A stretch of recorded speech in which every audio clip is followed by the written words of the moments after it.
Tracy கண் திறந்தபோது அவள் கைகள் கட்டப்பட்டு வாயில் துணியை கட்டி மரச்சேரில் பின்னி இருந்தாள். கடவுளே, நான் காதலித்தது தவிர என்ன தவறு செய்தேன்? என்ன நடந்தது? நானும் செந்திலும் பேசிக்கொண்டுதான் ஒரு காரில் ஏறினோம். அவன் ஏதோ ஒரு கைக்குட்டை வைத்து முகத்தில் அழுத்தியதுதான் நினைவிருக்கிறது. அப்புறம் என்ன நடந்தது? ஐயோ, முகநூல் நட்பை நம்பி அம்மா அப்பாவை உதறிவிட்டு வந்தேனே. அழுதாள் ட்ரேசி. செந்தில், நீயாடா இப்படி? உருகி உருகி காதலித்தாயே. பிளேடில் கிழித்து கொண்டு நீ காதலிக்கவில்லை என்றால் செத்து விடுவேன் என்றாயே. எல்லாம் வேஷமா? உன் நெஞ்சில் என் பெயரை பச்சை கொத்தி கொண்டாயே, அதுவும் போலியா? ஐயோ, என்னை எங்கே அடைச்சி வச்சிருக்க செந்தில்? வாய்விட்டு அழக்கூட முடியாமல் கண்ணீர் மட்டும் வழிந்தது. வெறித்தனமாய் மரச்சேரை அசைக்க அது அப்படியே சாய்ந்தது. அதன் மக்கிய கைப்பிடி உடைந்து கயிறுகள் லூசாகியதால் சுலபமாக கலட்டிவிட்டாள் ட்ரேசி. வாயிலிருந்த துண்டை எடுத்துவிட்டு சுற்றும் முற்றும் பார்த்தாள். அது ஒரு பழைய பொருட்கள் போட்டு வைக்கும் கம்பெனி குடோன். ஒரே இருட்டாக இருக்க எப்படியோ வெளிச்சம் வந்த திசை தேடி வெளியே வந்தாள். சிவந்த கண்களுடன் முழு குடிபோதையில் செந்தில் நின்றிருந்தான். வா வா, இப்படித்தான் வந்தாகணும். எங்க ஓடினாலும் தப்பிக்க முடியாது. ராசாத்தி வா என்றான். ஆவேசம் வந்தவளாக அவன் மீது பாய்ந்தாள். அவன் கையிலிருந்த பாட்டிலை பிடுங்கி உடைத்து அவன் கழுத்தில் வைத்து அழுத்தினாள். சொல்லுடா செந்தில், உன்னை காதலிச்சது தவிர என்ன தவறு செஞ்சேன்னு சொல்லு என்றாள். நீ செய்யல. உன்ன மாதிரி ஒரு பொண்ணு செஞ்சா நம்பிக்கை துரோகம். அதுதான் உன் பெண் இனத்தையே அழிக்க வந்திருக்கேன் என்று சிரித்தான் செந்தில். ட்ரேசி கையிலிருந்த பாட்டிலை கழுத்தில் அவனே அழுத்த பாட்டில் கூர்மை கழுத்தில் கிழிக்க ரத்தம் வந்தது. அவள் கை நடுங்கியது. என்ன ட்ரேசி, கை நடுங்குது? ரத்தத்தை பார்த்தா பயமா? எனக்கு இது பழகிடுச்சு என்றான். அவள் உண்மையிலேயே பயந்து விட்டாள். லேசாகத்தான் அறுத்திருந்தான் அவளை பயமுறுத்த. அவள் நடுங்கும் கைகளை தட்டிவிட பாட்டில் தரையில் விழுந்து தூள் தூளானது. அதில் ஒரு துண்டு எடுத்து ட்ரேசியின் கையை பிடித்து கிழித்தான். அவள் கையில் ரத்தம் வழிய அதை அப்படியே நாவில் நக்கினான்.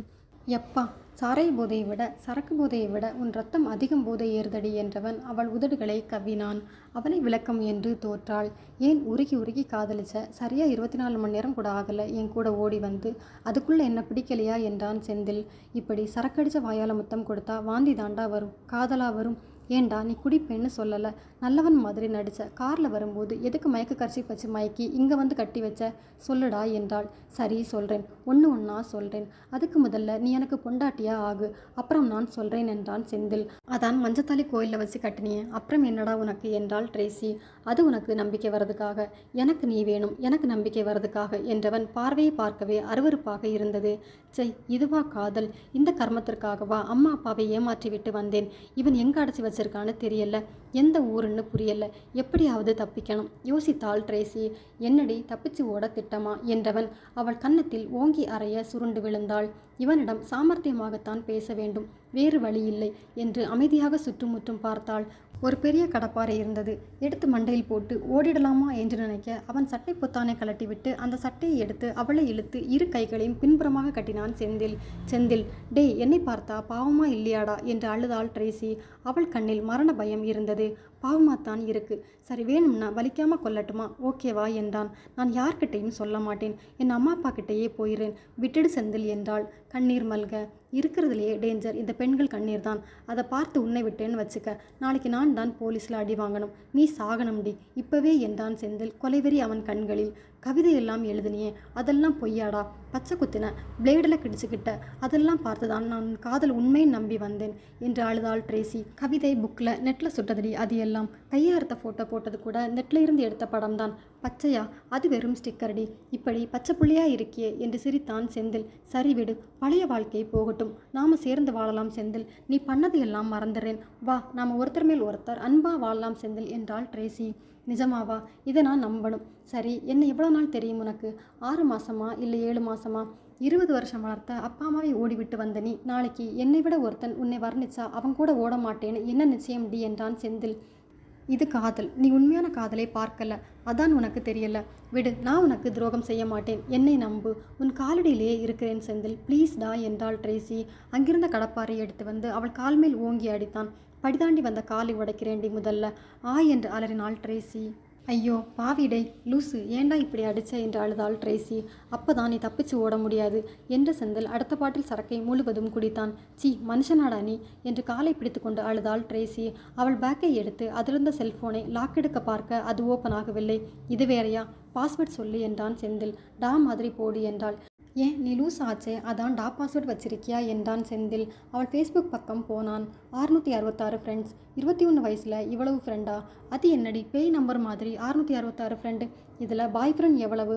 600 பாய் ஃப்ரெண்ட், 66 தான் கேர்ள் ஃப்ரெண்ட். நைட்டு முழுக்க பச்சை லைட் எரியுதே, நீ சேட் பண்ணுவியா ட்ரேசி என்றவன் சிகரெட்டை பற்ற வைத்தான். இல்லை, குரூப் போய் சும்மா போஸ்ட் மட்டும் பார்ப்பேன், நான் சேட் பண்ண மாட்டேன் என்றாள் ட்ரேசி. அப்படியா செல்லம் என்றவன் இன்பாக்ஸ் ஓப்பன் செய்து பார்க்க வரிசை வரிசை பலரின் பெயரில் மெசேஜ்கள். இது யாரு கண்ணு, உங்க ஆயா தாத்தாவா என்றான் செந்தில். டேய், நீ ரொம்ப ஒழுங்காடா பொறுக்கி, நீ ஃபேஸ்புக்கில் தாண்டா ஃப்ரெண்டான, நீ செய்யாததை நான் செஞ்ச மாதிரி பேசுகிற என்றாள் ட்ரேசி. சிகரெட் நெருப்பை அவள் முதுகில் வைத்து செந்தில் அழுத்த ஆ என்று கத்தினாள் ட்ரேசி. வலினா என்னன்னு தெரியுமாடி என்றவன் அவன் மொபைலில் இருந்த ஒரு ஃபோட்டோவை காட்டினான். இது யார் தெரியுதா என்றான் செந்தில். இது சூர்யா என்றாள். ஆமாம், சூர்யாவும் முகநூல் நண்பன்தான். முகம் பார்க்காமல் நெடுநாள் சாட் செய்து பிறகு ஒரு நாள் இருவரும் நேரில் சந்திக்க சூர்யா கருப்பாக இருப்பதை பார்த்து முகம் சுளித்தாள் ட்ரேசி. ட்ரேசி, ஏதாவது பேசுங்க, நான் கோல்டு மெடல் வாங்கியிருக்கேன். இங்கு பாருங்க, நான் கபடி விளையாட்டில் ஜெயித்து அதன் மூலம் இந்த அரசாங்க வேலைக்கு வந்தேன். மாதம் 60,000 சம்பளம். அம்மா மட்டும்தான். அப்பா எனக்கு 10 வயது இருக்கும்போதே இறந்து விட்டார். நான் ரொம்ப கஷ்டப்பட்டு முன்னேறி வந்தேன். என் வீட்டில் ஜாதி மதம் பார்க்க மாட்டாங்க. நாம் கல்யாணம் பண்ணிக்கலாம் என்றவனை ஏனோ நிமிர்ந்து பார்க்கவே தயங்கினாள் ட்ரேசி. முதலில் பார்க்காமல் இவனுடனா இத்தனை நாள் சேட் செய்தேன் என்று நினைத்தவள், சரி அம்மா தேடுவாங்க, நான் கால் பண்ணுறேன் என்று ட்ரேசி ஓட்டமும் நடையுமாக வீட்டுக்கு வந்தவள் அவன் குள்ளமான கட்டையான கருத்த உருவத்தை தன் ஜோடியாக ஏற்க மறுத்தாள். ஃபேஸ்புக், இன்ஸ்டா எல்லாவற்றிலும் அவன் பெயரை பிளாக் செய்தாள். ஃபோன் கான்டாக்ட் நம்பரிலும் பிளாக் செய்தாள். ட்ரேசி அத்துடன் அவன் நினைவை சுத்தமாக மறந்தாள். புது இமெயில் அக்கௌண்ட், புது நண்பர்கள், புது ஐடி, புது சேட், ஜாலியாக இருந்தாள். 1 வருடம் ஆகிவிட்டது. இதோ செந்தில் அவன் புகைப்படத்தை காட்டவும் தான் அவளுக்கு சூர்யா ஞாபகமே வந்தது. அவனும் விட்டுவிட்டு புது காதலி தேடிக்கொண்டு இருப்பான் என்று நினைத்தாள் ட்ரேசி. பிளாக்காக இருப்பதால் பிளாக் பண்ணி அமைச்சி என்றான் செந்தில். சுய உணர்வு வந்தவளாய், சூர்யாவை உனக்கு தெரியுமா என்றாள் ட்ரேசி. பாலார் என்று ஓங்கி அறைவிட்டான் செந்தில். அடி பாவி, அவன் அப்பாவிடி, உன்னை உயிராய் காதலிச்சதை தவிர எதுவுமே தெரியாதுடி. நீ கல்யாணம் பண்ணிப்பெண்ணு ஆசையாக இருந்தான். உனக்கு பிடிக்கலன்னா அட்லீஸ்ட் நண்பனாவது பேசியிருக்கலாம்ல. தினமும் 1 மணி வரை அவன் கூட ஆசையாக பேசிட்டு திடீர்னு அவன் அழகா இல்லைன்னு பிளாக் பண்ணிட்டு போயிட்ட. அவன் உன்னை நினச்சி மறக்க முடியாமல் சூசைட் பண்ணிக்கிட்டாண்டி என்று அவள் கழுத்தை பிடித்து அழுத்தினான் செந்தில். விடுடா விடுடா என்று திணறினாள் ட்ரேசி. அவ்வளவு சீக்கிரம் உன்னை சாக விட மாட்டேண்டி, அணுவாய் தாண்டி சாகடிப்பேன் என்று களத்திலிருந்து கையை எடுத்தான் செந்தில். அவன் கண்கள் அவளை வெறித்து பார்த்தது. அதை பார்க்கவே மிகவும் பயமாக இருந்தது ட்ரேசிக்கு. பெண்கள் மேலே இத்தனை பழி போடுறியே, நீ ஒழுங்காடா? நீ ஒருத்தியை காதலிச்சு ஒருத்தி கூட மட்டும்தான் வாழ்ந்தியாடா? எருமை, இப்படி நம்பி வந்தவ காலை உடைக்கிறியே பாவி, நீ எல்லாம் குஷ்டம் வந்துதாண்டா சாவ என்று வழியில் துடித்தாள் ட்ரேசி. ஆமாண்டி, நாங்கள் உண்மையாக காதலிச்சா நீங்கள் அப்படியே உண்மையாக நடந்துக்கிறீங்களா? நானும் காதலிச்சேன் ஒருத்திய, அவள் கூடவே வாழ்ந்தேன். லிவிங் டுகெதர், தாலி வேண்டாம், மேளம் வேண்டாம், புதுமையாக வாழலாம்னா. அப்புறம் தெரிஞ்சது அவள் எதுக்கு சொன்னான்னு. பிடிக்கல, ஒத்து வரலன்னா டைவர்ஸ் வாங்கணும், 1 வருஷம் காத்திருக்கணும். இது பிரச்சனை இல்லை, அனுபவிக்கணும். பிடிச்சா இருக்கலாம், பிடிக்கலன்னா இன்னொருத்தன். எவ்வளவு ஈஸியாக ஆயிடுச்சு பார்த்தியா உங்கள் காதல் கல்யாணம் எல்லாம் என்றான் செந்தில். டெய், உன்ன மாதிரி ஒரு சைக்கோ கூட எவதான் வாழ்வா? நீ பைத்தியம், வாழ தெரியாத மிருகம், லூசு லூசி என்று கத்த அவன் கண்கள் அப்படியே சிவப்பாக மாறியது. என்னடி சொன்ன என்று அவள் முகத்தில் அறைந்தான். உன்னை பேச விட்டது என் தப்புதான். ஒருத்தியை பற்றி சொன்னா உனக்கு ஏண்டி கோபம் வருது? எல்லாம் ஏமாத்துக்காரிங்க என்றவன் அவளை கீழே தள்ளி மண்டையை தரையில் இடிக்க அப்படியே மயக்கமானாள் ட்ரேசி. கண் திறந்தபோது பொழுது விடிந்து சூரிய ஒளி முகத்தில் விழுந்தது. ஒரு மருத்துவமனையில் இருந்தாள். காலில் கட்டுப்போட்டு மருத்துவ உடையில் இருந்தாள். அங்கிருந்த ஒரு நர்ஸ் வந்து டாக்டரிடம் அவள் கண் விழித்தது கூறி அழைத்து வந்தாள். என்னம்மா, இப்போ எப்படி இருக்க என்றார் டாக்டர். அம்மா, என்னை யார் இங்கே கொண்டு வந்து சேர்த்தது என்றாள் ட்ரேசி. ஆஸ்பத்திரிக்கு ஒரு ஃபோன் வந்தது. ரோட்டில் ஒரு பொண்ணு மயங்கி கிடக்கிறா. காரில் போன யாரோ பார்த்துட்டு உன்னை சேர்த்துட்டு பணம் கட்டிட்டு போனாங்க. உன் விலாசம் சொல்லு, அனுப்பி வைக்கிறோம் என்றார்கள். விலாசம் சொன்னாள். அம்மா அப்பா வந்து அழைத்து சென்றார்கள். சிறு விபத்து, அதான் மயக்கமாயிட்டேன் என்று மட்டும் சொன்னாள். செந்தில் மேல் எந்த கேஸும் தரவில்லை. அவன் கொடுமைப்படுத்தி இருந்தாலும் அவன் கேட்ட அனைத்தும் உண்மை. என்னால் ஒருவன் இறந்து இருக்கிறான். இனிமேல் எனக்குன்னு ஒரு துணை வேண்டாம். செந்தில் நல்லவனோ கெட்டவனோ அவன்தான் என் கணவன் என்று நினைத்தாள் ட்ரேசி. ஏனென்றால் முன் இரவு பாதி குடித்துவிட்டு மட்டையான செந்திலை விழித்து வெறித்தனமாய் பார்த்தாள் ட்ரேசி. கடவுளை மன்னியும், உன் அளவு பாவிகளை மன்னிக்கும் தெய்வ மனம் இல்லை. இவன் உயிருடன் இருந்தால் இன்னும் பல பெண்கள் வாழ்வை நாசமாக்குவான். இவனை விடக்கூடாது. கையில் போட்டிருந்த மோதிரத்தை கலட்டினாள். ஒரே வைரம். பல்லில் கடித்து வெளியில் எடுத்தாள். அதை தரையில் துப்பி அங்கிருந்த இரும்பு எடைக்கல் ஒன்றி எடுத்து அழுத்தி தூளாக்கினாள். அது பவுடராக ஆனது. இவன் எழுந்தால் நிச்சயம் நம்மை சாகடிப்பான். இவனை கொன்றுவிட வேண்டும்.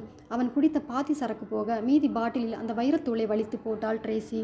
நீ சரக்க மட்டும் மிச்சம் வைக்க மாட்ட, நிச்சயம் இதை முழுசும் குடிச்சிட்டு குடல் அருந்து சாகுடா என்று மனதில் சொல்லி கொண்டாள் ட்ரேசி.